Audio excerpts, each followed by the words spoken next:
Bom dia a todos.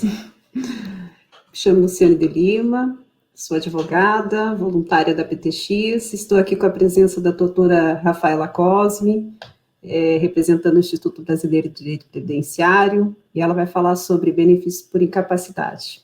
Seja bem-vinda, doutora Rafaela. Bom dia a todos e a todas. Bom dia, Luciane. Quero agradecer o convite da associação e é uma honra representar o IBDP nesse momento e poder compartilhar aqui nessa manhã com vocês algumas informações essenciais, né, para o dia a dia dos cidadãos. Eu falo que a gente precisaria estudar direito constitucional e previdenciário nas escolas, né, e o meu papel aqui é mais um papel cívico hoje, na verdade, trazer um pouco do que estudamos, né? Eu vou só aqui, como nós temos um tempo bem limitado, eu vou tentar fazer uma explanação pequena, né, sobre cada benefício, sabendo como conversava previamente com a Luciane, que são temas extensos, que geram muitas dúvidas, com muitas interpretações, e podemos dizer também com muitas soluções. Então, nós temos postos aqui hoje 3 benefícios, né? Na verdade, um benefício assistencial e 2 benefícios previdenciários. Temos o benefício de prestação continuada, também chamado por muitos de LOAS, né? Que é a Lei Orgânica da Assistência Social, o amparo assistencial, ou às vezes como benefício do deficiente, e ele está lá previsto na Lei 8.742 de 1993.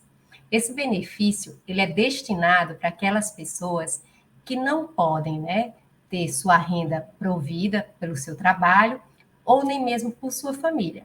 Mas somado a esse critério, nós precisamos ainda de outro critério, que é a pessoa ser considerada como deficiente, né, incapaz para o trabalho, não deficiente, perdão, incapaz para o trabalho ou idoso com 65 anos. E aí vem a primeira chave que nós precisamos questionar essa lei. É importante lembrar que a Convenção Internacional da Pessoa com Deficiência, ela traz um conceito de pessoa com deficiência em que ela pode ser física, mental, sensorial, aquela pessoa que atravesse barreiras, né, que tenham barreiras que limitem o seu acesso ao mercado de trabalho. Um conceito amplo, um conceito extenso, que veio para quê? Para justamente dar acesso a essas pessoas ao mercado de trabalho em um pé de igualdade. Ocorre que a Convenção Internacional dos Direitos da Pessoa com Deficiência, ela foi recepcionada por nossa Constituição, e ela tem poder, ela foi um poder de emenda constitucional. Né? Em 2009, ela foi, através da sanção do presidente Luiz Inácio Lula da Silva, ela passa a integrar a nossa Constituição. Ocorre que, né, esse conceito, posto na Constituição, ele passa a ser maior do que o que vem previsto na Lei 8.742, que impõe indevidamente uma incapacidade pelo prazo de 2 anos. A lei ela vem impondo que essa incapacidade, né, que essa deficiência, ela seja por um período de 2 anos, longo prazo. Só que é importante questionarmos que essa lei ela não pode ser maior do que a Constituição, e que é uma lei de 93. Então, ela foi recepcionada depois, a convenção ela foi recepcionada posteriormente, em 2009. Então, é uma lei, são conceitos que também precisam de revisão. Então, para deixar bem claro, eu vou trazer aqui para vocês o conceito da convenção. Ele traz que pessoas com deficiência são aquelas que têm impedimento de natureza física, intelectual ou sensorial, os quais, em interação com diversas barreiras, podem obstruir sua participação plena e efetiva na sociedade. E aí o nosso conceito da lei, ele traz que a pessoa com deficiência, ela, na verdade, vai ser aquela que tenha, né, um impedimento de longo prazo de natureza física, mental e intelectual. Ela impõe já uma barreira para o acesso ao benefício. E esse é um ponto que nós, enquanto advogados, precisamos contestar. É uma discussão que ela tem que chegar, sim, aos tribunais superiores, para que a Constituição seja respeitada. Outro ponto importante sobre esse benefício, um aspecto que nós temos que levar em conta, é que ele fala para o idoso, né, com 65 anos. Só que também o Estatuto do Idoso, ele fala que idoso é a pessoa acima de 60 anos. Então, são critérios que vêm gerando barreiras de acesso a esse benefício que precisam ser discutidos, pois estão postos numa lei posterior que não foram revogadas, mas sim quando diverge, a lei nova diverge com a lei antiga, nós precisamos questionar, né, até que ponto essa lei deve permanecer no mundo jurídico. Então, sobre o benefício de amparo assistencial, de prestação continuada, são pontos que nós precisamos ir além, nós não podemos ter esse conformismo. E outros critérios importantes para trazer para vocês é sobre a concessão desse benefício em um núcleo familiar em que exista um idoso ou que exista outra pessoa recebendo o benefício assistencial. É importante deixar bem claro que nós tivemos uma reforma da Previdência, a última agora, publicada em 13/11/2019, que é a emenda constitucional 103 de 2019. E ela trouxe novos conceitos, novos critérios, né? Mas, em alguns pontos, ela já estabeleceu o que vinha sendo aplicado no judiciário, né? Questões que já estavam pacificadas. E a questão da concessão do benefício de amparo assistencial, para quando já existe alguém na casa, um idoso recebendo, ou outra pessoa com deficiência ou incapacidade de longo prazo, como tido na lei, ela, na verdade, não é impedimento algum para a concessão. Então, se eu tiver 3 pessoas que preencham os requisitos no critério de renda e de deficiência ou idade, eu posso, sim, conceder esse benefício. É importante deixar claro isso. Então, porque muitas vezes nós pensamos, não, eu não vou atrás porque eu vou perder o do meu pai, eu vou perder o da minha mãe. E porque ela vem, né, falando isso? Porque o próprio inciso lá do decreto, regulamentador, o decreto 3.048, de 99, que pós-emenda, ele já foi reformado pelo decreto 10.410, ele deixou bem claro, né, o que a gente já vinha ganhando na justiça, essa situação, de que aquele valor concedido já a um idoso, a um deficiente, ele não vai entrar no cálculo da renda mensal. E que renda mensal é essa, Rafaela? Aquela renda mensal de 1/4 de salário por pessoa, né, por membro daquele grupo familiar. Então, são pontos importantes que nós temos que estar atentos, né, porque geralmente vai dizer, se você for procurar o seu benefício, vai perder o do seu pai, vai perder o da sua mãe, já tem uma pessoa recebendo na casa. Mas também, muitas vezes, a gente escuta, quando chega nos nossos escritórios, doutora Luciana, eu não consegui ir na casa de fulano, tem 10 pessoas que recebem, né? Existem essas situações. Se os 10 comprovarem, sim, os 10 terão direito. E passamos agora, são vários aspectos, como eu disse, eu estou trazendo aqui alguns pontos que precisamos questionar de cada benefício desse. Como eu falei, após a emenda constitucional 103 de 2019, nós não tivemos ainda uma alteração legislativa na Lei 8.212 e na Lei 8.203, que é a lei que regula o custeio e os benefícios da Previdência Social. Mas veio aí um decreto, né, que a gente costuma dizer que revirou as nossas vidas. Decreto mudando regras de carência, de qualidade de segurado, de manutenção de qualidade de segurado e mudou, inclusive, o nome de 2 benefícios, né? O benefício que antes era conhecido como auxílio-doença previdenciário, ele passou a se chamar benefício por incapacidade temporária. E o benefício da aposentadoria por invalidez, ela passou a chamar-se de aposentadoria por incapacidade permanente, né? E como ter acesso a esses benefícios? A regra para ter acesso a esses benefícios, a primeira delas é ter a carência necessária. E quando a gente fala de carência, muitas vezes se confunde carência com tempo de contribuição, mas a carência, na verdade, é o tempo mínimo de contribuições mensais que nós precisamos ter para ter acesso a determinado benefício.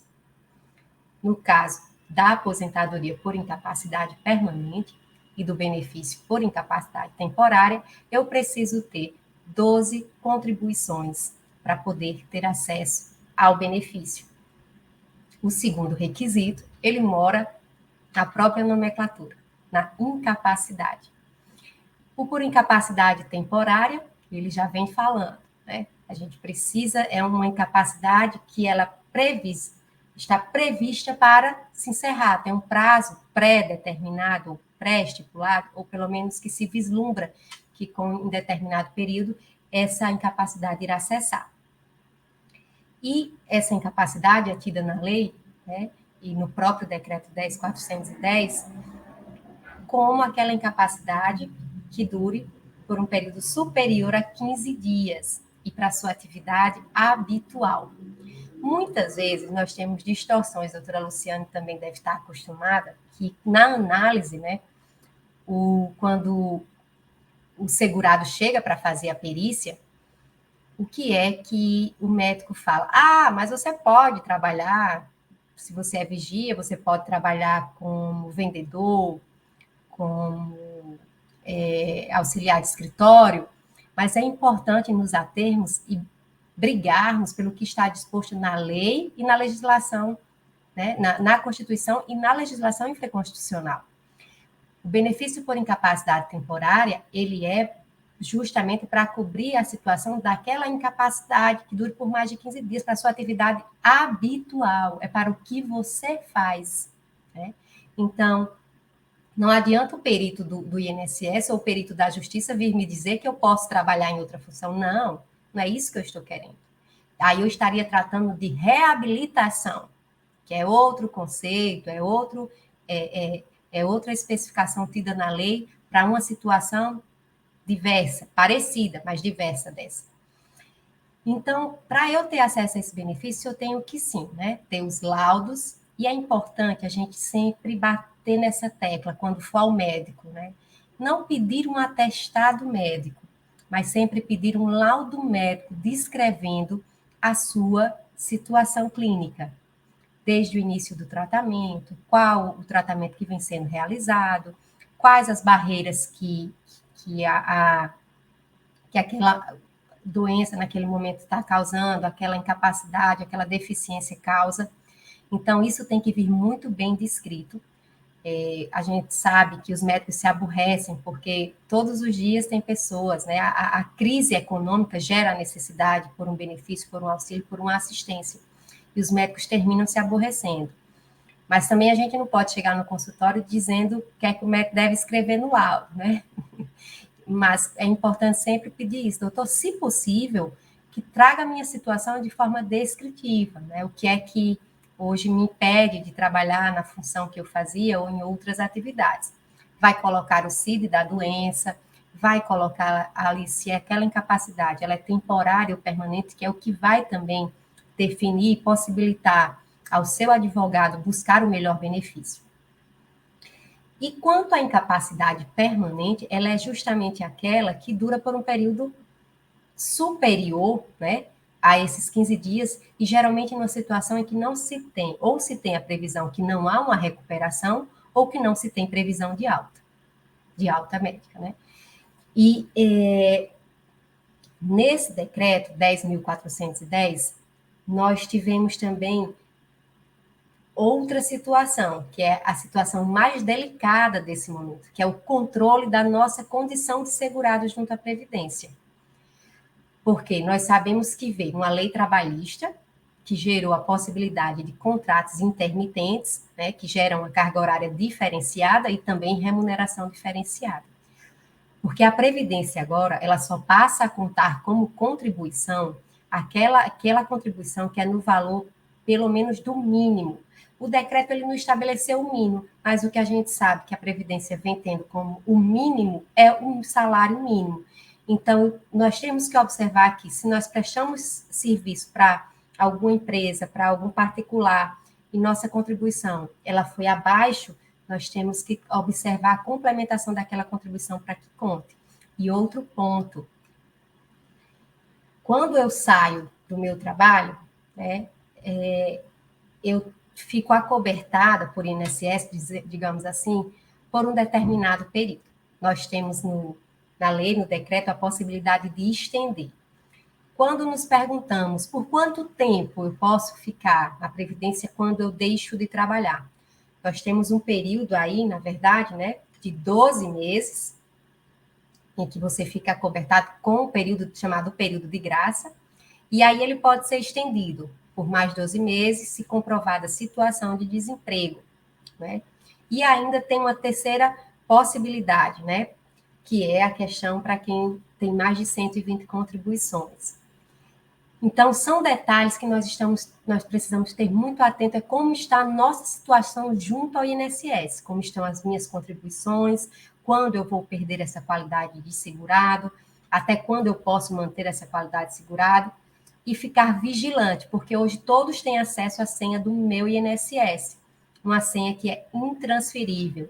Eu tenho que fazer esse alerta para vocês, mais uma vez, de que essa senha vocês tenham muito cuidado a quem fornece, principalmente quem recebe benefício, né? Porque nós estamos enfrentando, eu acredito que nesses 16 anos de advocacia previdenciária, nós estamos enfrentando o pior momento de crise com as financeiras, né? De maior perturbação com essas financeiras que ligam insistentemente para oferecer empréstimo e usar esses dados e muitas vezes realizam empréstimos indevidamente, sem qualquer autorização nossa. Então, dentro do que nos foi estabelecido de tempo e visando realmente que aqui o tempo maior para esclarecimento das perguntas de vocês, eu trouxe aqui algumas das pequenas mudanças ocorridas após a emenda 103 de 2019 e me coloco nesse momento à disposição de vocês para responder as perguntas. Acredito que a doutora Luciane vai voltar aqui para a sala para poder esclarecer o que estiver aqui ao meu alcance nesse momento. Obrigada, doutora Luciane. Eu que agradeço, doutora.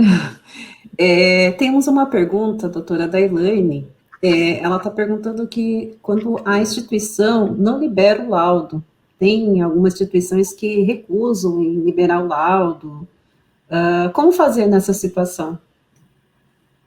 É muito importante, tem a situação judicial, né, que você pode entrar assim com uma ação para exibição desses documentos para que a instituição lhe forneça. Agora, outro ponto muito importante, Elaine, é que a lei, ela prevê que o próprio decreto 10.410, que os peritos, né, isso a nível de INSS, eles têm acesso ao sistema, isso quando for sistema do SUS, eles têm acesso ao sistema do SUS. Então, por exemplo, o perito ele não pode negar a você o benefício sob a fundamentação de que não havia provas ou laudo quando existe documento seu no SUS, seja raio-x, ressonância magnética, consultas médicas, prontuário seu no SUS, porque ele tem acesso, está previsto em lei. Então, quando se trata, por exemplo, de clínicas particulares, eu acredito que até o apoio da associação através de ofício, fundamentado por seus advogados, eles vão fornecer sim. Na verdade, o que há muitas vezes é uma má vontade, porque o direito a ter os seus documentos, ao que faz parte do seu conjunto probatório, ele é líquido e certo. Tem uma outra pergunta, doutora, sobre a possibilidade do Edson, existe a possibilidade do paciente transplantado conseguir um benefício previdenciário com laudo médico do transplante?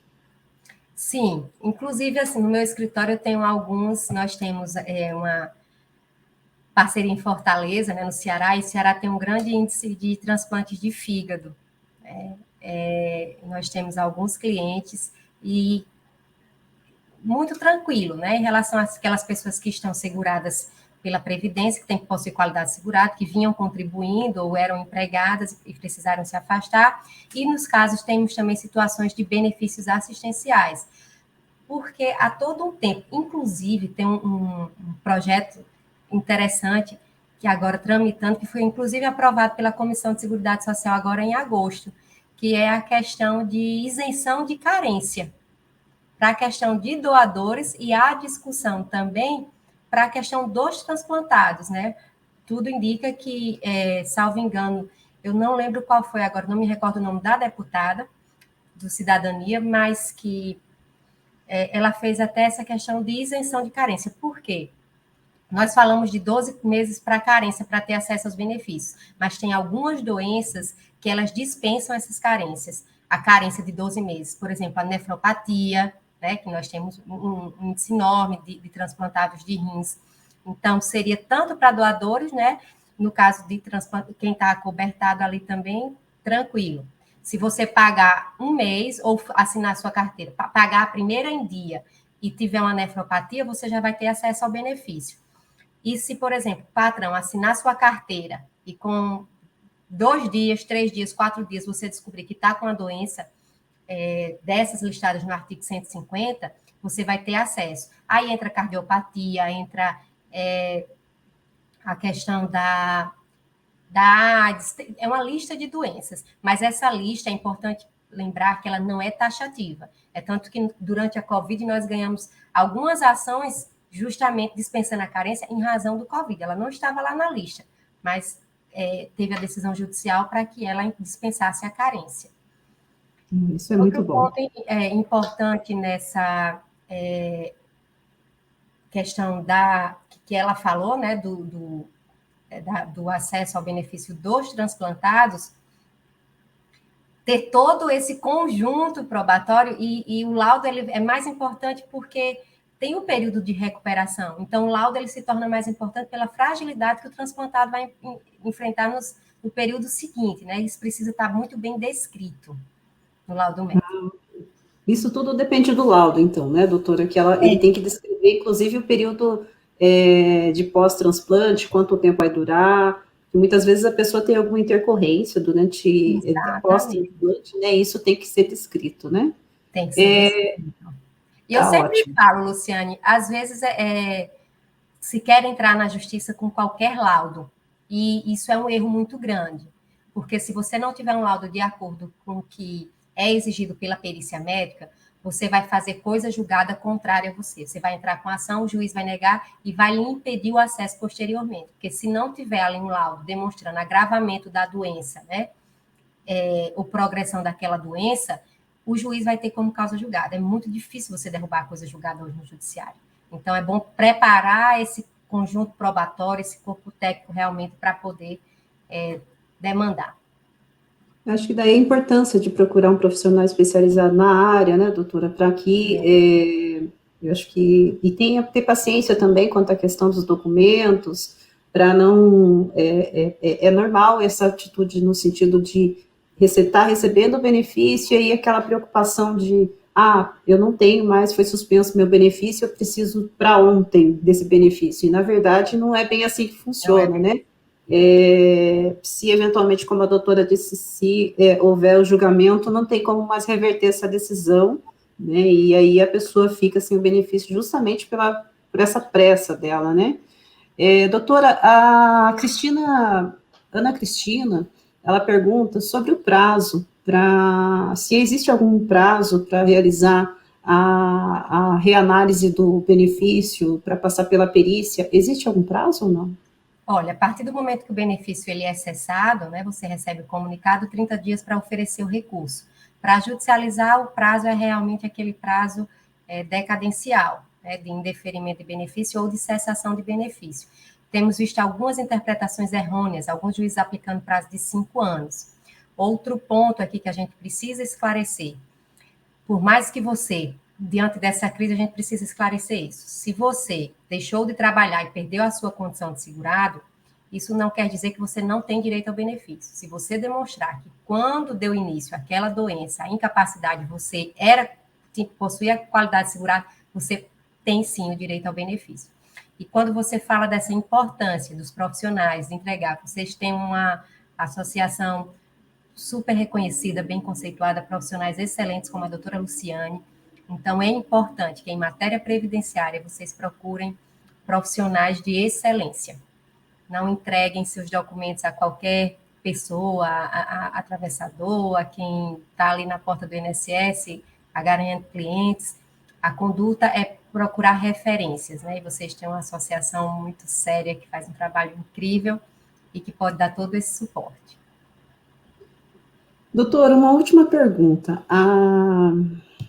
Francimar, ela pergunta a respeito do benefício em favor das crianças. É possível receber benefício para uma criança, para um menor, no Sim, caso? sim, é possível receber benefício para a criança, que seria aí o benefício de amparo assistencial, né, o benefício de prestação continuada, comprovando a deficiência daquela criança, a necessidade de um tratamento específico, altos custos com medicação, acompanhamento médico, tudo isso, sim, a criança faz jus, sim, à assistência social. E tem que seguir também o requisito Assim, o critério da renda, né? Ele sempre está da presente, renda. do grupo familiar.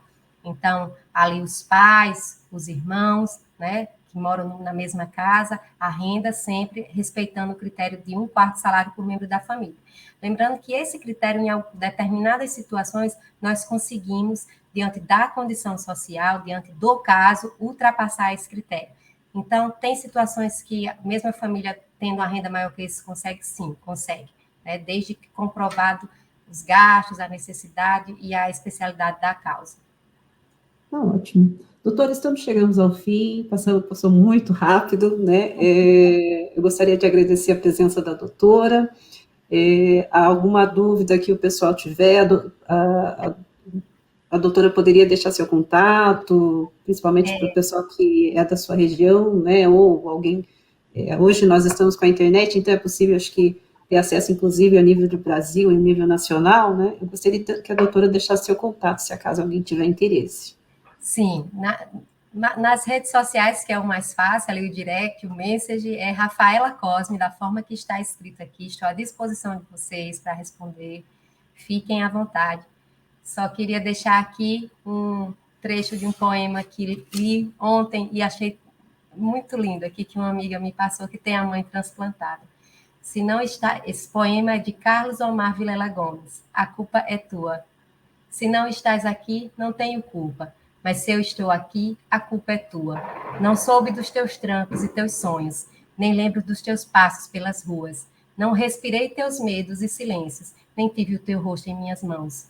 Não sei se a dimensão há dos teus momentos, mas trago a me levar teu coração. Eu não sei onde e nem por que razão. Se não estás aqui, não tenho culpa. Mas se estou aqui, a culpa é tua. Muito Lindo, obrigada. lindo, lindo, lindo. Parabéns, doutora, muito obrigada mais uma vez. Seguimos agora para a próxima palestra.